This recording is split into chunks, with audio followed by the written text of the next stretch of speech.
Queridos irmãos, queridas irmãs, que a paz do Divino Mestre Jesus continue a reinar em nossos corações.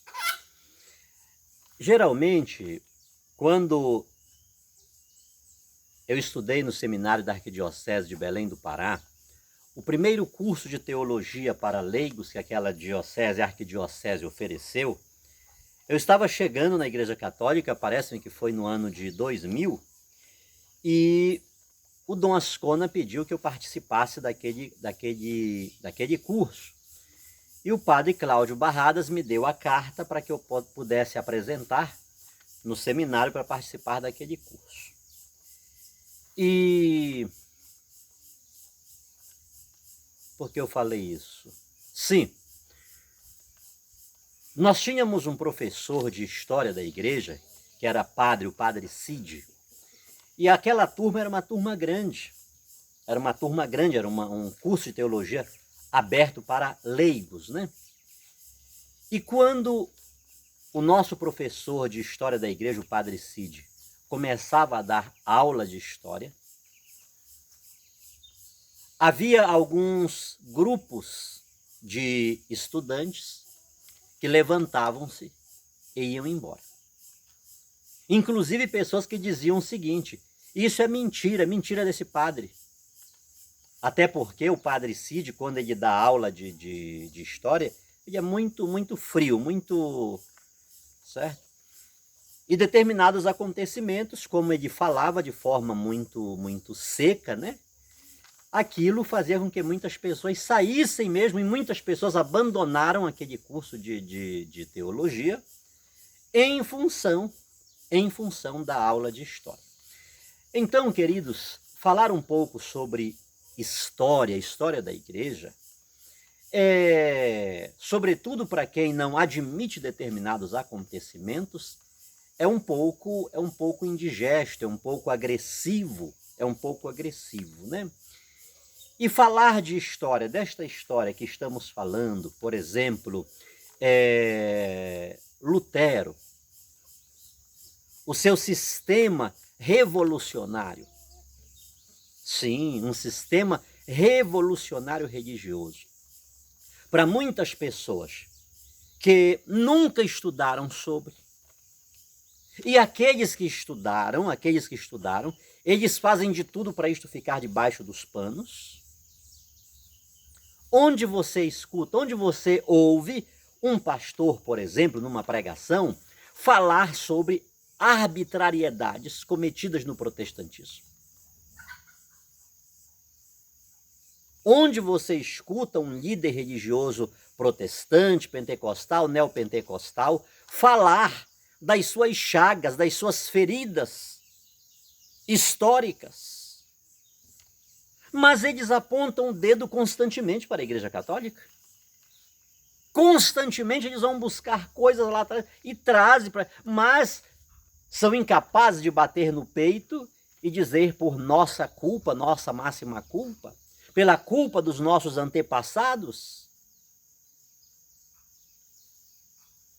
Aqueles que, de certa forma, foram o germe foram o embrião daquilo que viemos a ser, nos tornamos o que somos. Então estes fatos não são bem acontecimentos desconhecidos por determinados líderes religiosos. Não. É verdade que muitos desconhecem literalmente porque não estudaram, não aprofundaram, foram superficiais.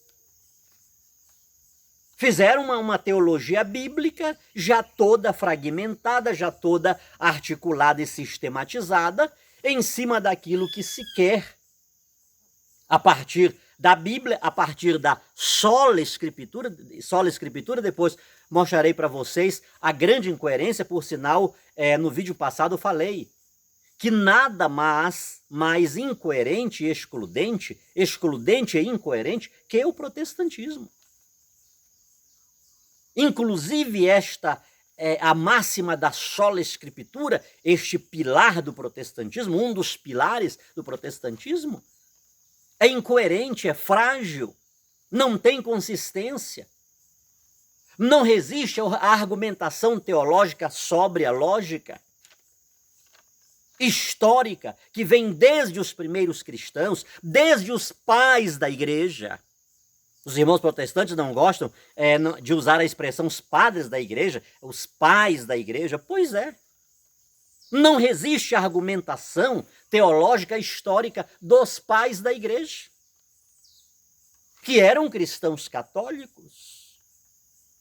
Muitos foram mártires, literalmente foram mártires, que defenderam a fé nas suas origens. Então, queridos, falar de história, estes acontecimentos, para uma pessoa que nunca estudou, que nunca ouviu os seus líderes falarem, é intragável, é indigerível. Mas é a verdade. Mas é verdade. São fatos históricos e, por sinal, tudo que estou falando para você, não vou falar igual aquele professor adventista. Não acredite nas minhas palavras. Investigue, pesquise. E o que estou lhe falando, eu vou usar aqui agora as palavras dele. Né? Porque ele usa essa frase para denigrir a Igreja Católica.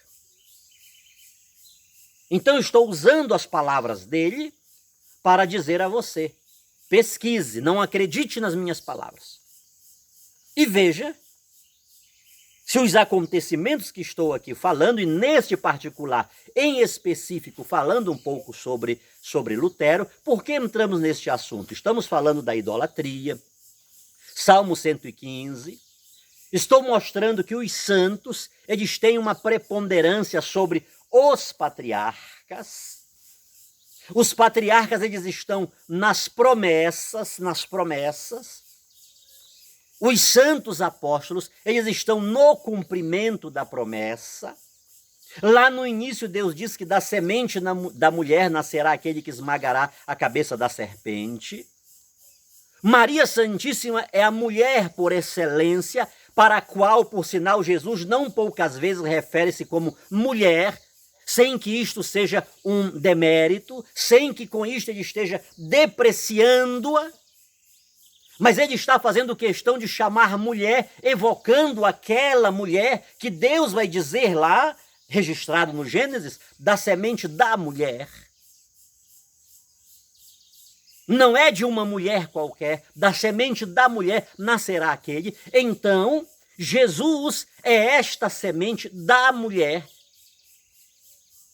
que junto com a mulher esmagam a cabeça da serpente, que junto com a mulher são vítimas dos ataques da antiga serpente, do dragão, de Satanás, que aparece no Apocalipse. Não é só Jesus que é alvo das perseguições, a mulher também. E Deus vem em auxílio da mulher. A igreja é a mulher por excelência. Essa igreja de multidões que hoje a gente vê por aí, e sobretudo aquela igreja primitiva que não existia cismas, que não existiam divisões, ela sozinha foi a igreja. Antes dos 12 apóstolos, Maria Santíssima creu sozinha. Comprometeu-se com Deus sozinha, entregou-se a Deus sozinha. Não é à toa que a igreja é Maria Santíssima. Ou seja, é a partir de Maria Santíssima que a igreja se torna mãe, que a igreja se torna virgem, que a igreja se torna serva. Tudo aquilo que a igreja vem a ser. Como Jesus vai dizer, eu edificarei a minha igreja, Maria era. Então, Maria é o exemplo de igreja.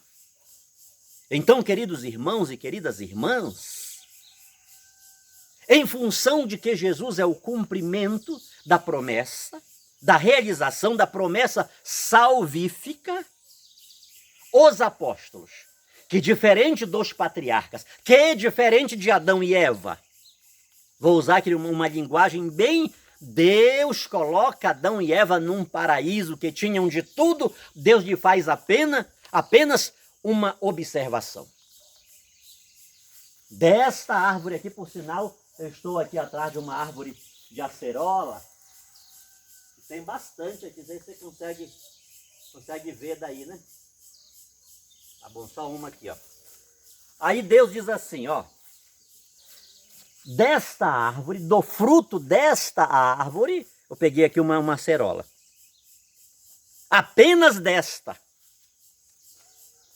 não comereis. Porque no dia em que comerdes, morrereis. Foi a única restrição.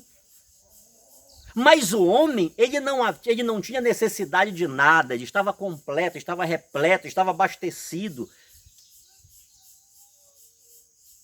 Os apóstolos não, queridos. A preponderância deles sobre aqueles é enormíssima, porque uma das primeiras coisas que Jesus diz para eles é: quem quiser vir após mim, negue-se a si mesmo. Tome a sua cruz e siga-me. Renuncie-se. Abra mão. Coloque-me no centro da sua vida. Eu sou o caminho, a verdade e a vida. Então a mensagem de Jesus aos discípulos, aos apóstolos, não é uma mensagem que ofereça benefícios materiais. Pelo contrário, é uma mensagem de renúncia. É uma mensagem de renúncia. Então, queridos, o sistema protestante, ele afasta os apóstolos, os santos apóstolos. Isto é uma verdade. Porque a Igreja Católica chama-os de santos. Santos, não bem com aquele qualificativo e com aquela tonalidade que São Paulo dirigia-se aos santos da Macedônia, aos santos da Galácia, aos santos de Éfeso. Não. A Igreja os eleva à categoria de santos, claro, partindo daquele nominativo que dizia-se, já lá, São Paulo já falava, na aurora do cristianismo. Mas a Igreja os coloca, os eleva à glória dos altares, prestando-lhes um culto de dedulia, porque de fato eles são exemplos de comunhão com Deus. Eles são exemplo de renúncia, eles são exemplo de fidelidade, eles são exemplo de missão, eles são exemplos na oração, eles são, sobretudo, exemplo no martírio. Enquanto nós queremos salvar a nossa vida a qualquer custo, enquanto não queremos nos expor à mínima contradição social que parte do evangelho, que necessariamente coloca-nos em guerra com a esposa, com o pai, com a mãe, com os filhos, com os vizinhos,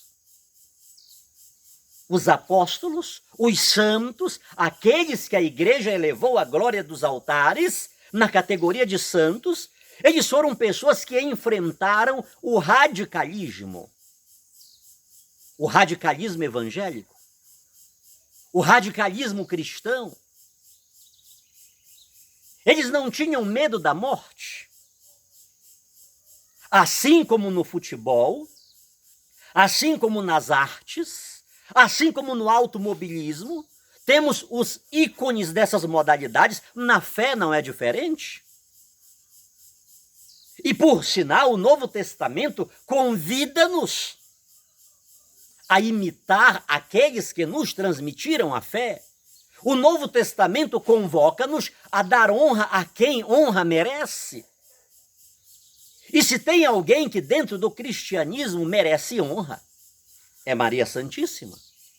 São os santos apóstolos, são aqueles outros santos e santas, e aos milhares, que deram um testemunho de Jesus, mas o sistema protestante não quer saber deles. Eles têm que ser riscados, porque, sobretudo, o protestantismo de modalidade pentecostal e neopentecostal, que literalmente escancarou que ter Deus é ter prosperidade. Ou seja, onde há dor, onde há sofrimento, onde há miséria, ali Deus não está.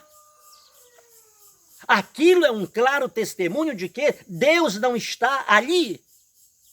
E o autêntico cristão que está sendo agraciado por Deus é aquele que está por cima e não por baixo, que é cabeça, que não é cauda.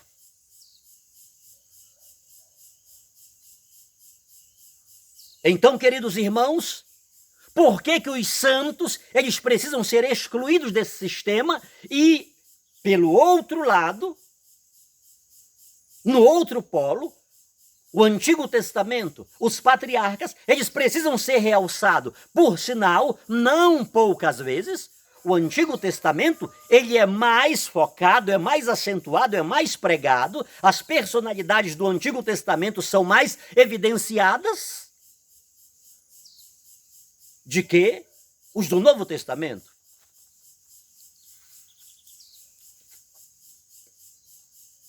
Por que os santos apóstolos e os outros santos da igreja não podem aparecer? Porque eles não dão combustível para este sistema. Eles não dão combustível para essa teologia que prega o céu aqui. Essa teologia que desconstrói a transcendência, que desconstrói o céu, mas que faz desta realidade o nosso domicílio permanente. Aqui temos que nos estabelecer de uma tal forma, aqui precisamos criar raízes de uma tal forma, ter os nossos paraísos segundo a nossa imagem e semelhança.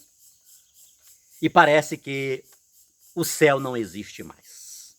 A transcendência escatológica, ela já não é mais pregada, ela já não é mais evidenciada. Parece que tudo se dá aqui neste ambiente. Então o sistema protestante ele vai excluir os santos e santas, o sistema de Lutero, a revolução religiosa de Lutero. É uma revolução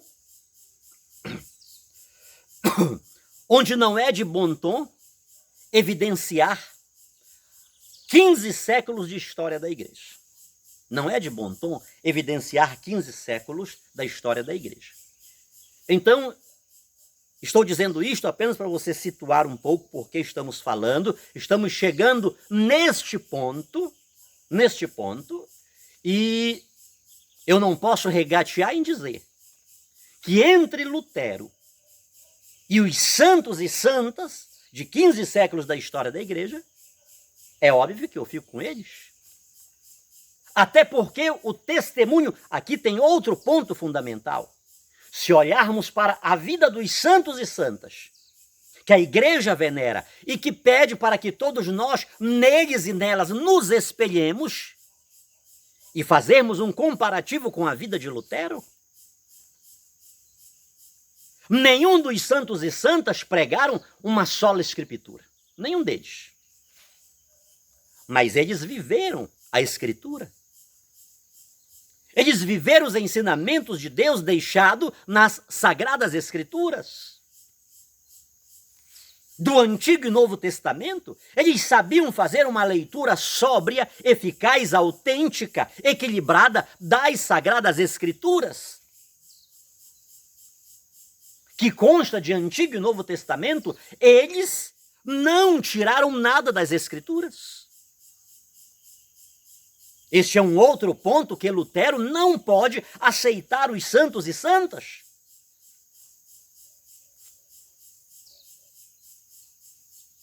O comparativo entre eles e a vida específica do reformador, do revolucionário Martinho Lutero, é paradoxal. É um divórcio extremo. Não tem nada a ver. Enquanto Lutero exclui a igreja, eles morreram pela igreja. Eles diziam, eu só creio, porque este ensinamento, quem me está dando é a igreja. Santa Teresinha já falava isso.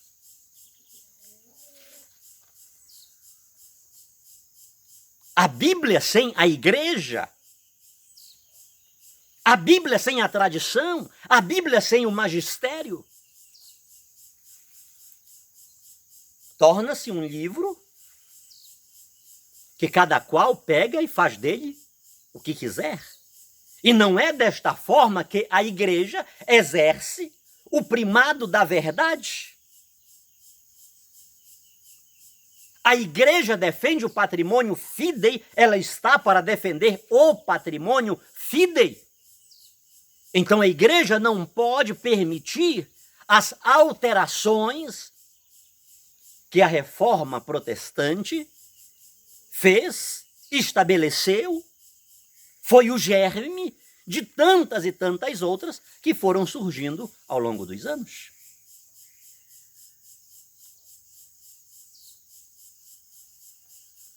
Quando Martinho Lutero vai falar sobre a sola fide, somente a fé.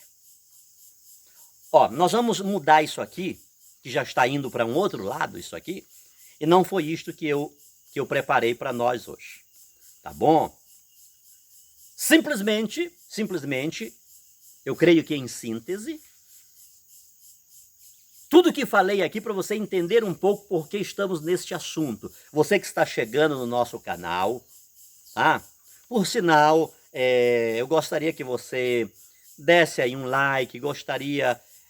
de fato, eu não tenho estrutura, eu não sei como é que faz o canal crescer, eu não sei como é que faz ter muitos inscritos, tá? Não me peça isso que eu não sei. Eu sou muito leigo e eu faço o trabalho que consigo fazer, tá bom? Mas se você quiser nos ajudar, se inscrevendo, compartilhando, dando o seu like, com certeza isso vai nos ajudar a alavancar o nosso trabalho. Tá? Eu também não sei porque determinadas pessoas pegam a minha história, editam, e tem aí 300 mil visualizações. Eu não sei, queridos. Se tem alguém ganhando dinheiro com isso, se alguém não sou eu. O meu filho pesquisou, aí diz que eu tenho 10 dólares para receber, né? Mas eles só pagam quando completar 40 dólares, que parece que vai dar 400 reais. Tá? Então eu não ganho nada aqui com isto, não ganho nada, eu não sei. Tá? Então estou como funciona. Eu peço a sua ajuda, se você quiser nos ajudar a divulgar o nosso canal. Eu vou continuar aqui fazendo a minha parte, o que eu posso fazer, o que eu consigo, o que eu sei fazer. Tá? Estou esperando chegar o aparelho celular para a gente poder postar vídeos com mais frequência. Tem muita coisa para a gente ver. Ok, queridos? Então eu peço a sua ajuda, o seu apoio neste particular. Então observe algo. Como eu dizia, a história, ter conhecimento da história, para muitas pessoas, e isto serve para todos. Isto serve para católicos, isto serve para protestantes. Um católico que, por exemplo, vai ter um conhecimento da história que ele não tinha. Ele é passivo de dizer isso aí é mentira, isso nunca aconteceu. Isso não aconteceu. E com o protestante não é diferente. Ô missionário, que falta de educação, né? Que falta de educação. Sim, a gente está falando, pregando, sei o que, não pega o copo d'água para tomar? Né? Não vai dar quase no mesmo? Eu estou lambendo aqui uma acerola.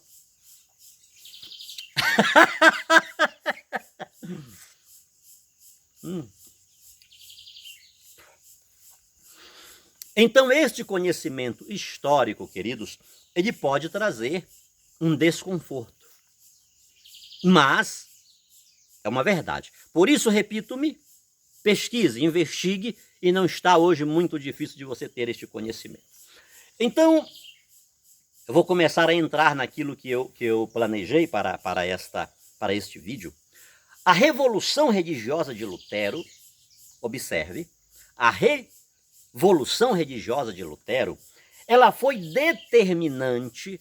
Eu terminei o vídeo anterior falando um pouco de Hitler, mas ainda não vou falar o que ia dizer, que eu já ia soltar muito fora de contexto, e eu vou contextualizar primeiro aquilo que eu iria dizer no final. Olhe lá o final do vídeo que terminou o tempo aqui, e eu não pude concluir. Tá? A revolução religiosa de Martinho Lutero, ela foi determinante sobre Hitler,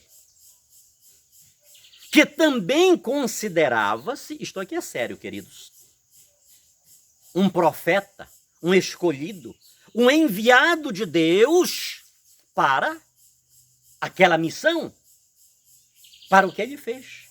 Repito-me, grandes analistas, grandes cientistas da religião, eles são unânimes em afirmar que foi o maior desserviço, não foi reforma, mas foi uma deforma que Martinho Lutero estabeleceu. Então, Lutero é de ontem, Hitler é de ontem, é de hoje. Martinho Lutero é de ontem. Tá? Entendo o que estou dizendo. Então, este de ontem, Martinho Lutero, ele teve um impacto preponderante sobre Hitler, este de hoje, que também, a exemplo de Lutero, considerava-se um profeta, um escolhido, um alguém que Deus chamou para determinada aquela missão. Lutero, ele era dominado, queridos, pela cega convicção de ter recebido de Deus a missão de um profeta. E Hitler, como era conhecido, o profeta louco, ele não pensava diferente, e não pensava diferente simplesmente por uma coincidência histórica, porque estou traçando um paralelo entre Lutero e Hitler. Por sinal, lá em Lutero estava o germe, estava o combustível de tudo aquilo que Hitler levou às últimas consequências. Só para você ter uma ideia, estude o antissemitismo de Lutero e o antissemitismo de Hitler. O que Lutero falava contra os judeus? São verdadeiras barbáries, são coisas absurdas. Quantos judeus foram mortos no holocausto de Hitler? 6 milhões?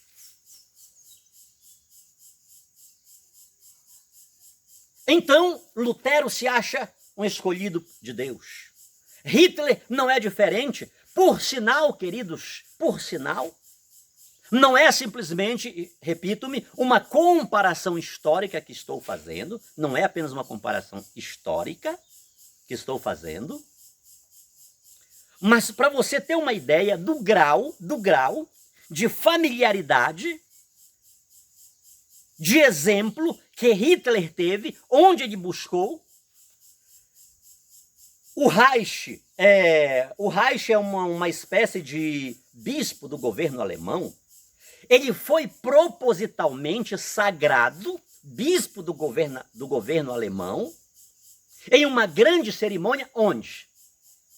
Na cidade de Wittenberg.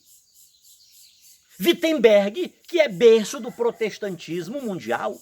Wittenberg, que é a cidade onde, a 31 de outubro de 1517, em latim, Lutero, na porta da igreja, afixou as suas 95 teses contra as indulgências e outros pontos correlatos, conexos. Então, queridos, em primeiro lugar, Lutero e Hitler, eles viam-se como profetas de Deus, escolhidos por Deus para aquela missão trágica, deformadora, exterminadora. Então, cuidado. Cuidado com o falso zelo. Cuidado com esse retorno às origens. Cuidado, queridos. Do passo dado por Martinho Lutero, a cada dia surgem inúmeros e inúmeros movimentos religiosos que crescem vertiginosamente, que crescem meteoricamente, acentuando aquilo que Lutero tinha começado, tinha iniciado. Se Lutero, no século XVI, ele quer eliminar 15 séculos de história que não pode ser eliminada, imagine os de hoje, que vêm nesse mesmo comboio de Lutero. O que estão eliminando, o que estão tirando, agora que sentem-se no dever de eliminar, porque foram escolhidos de Deus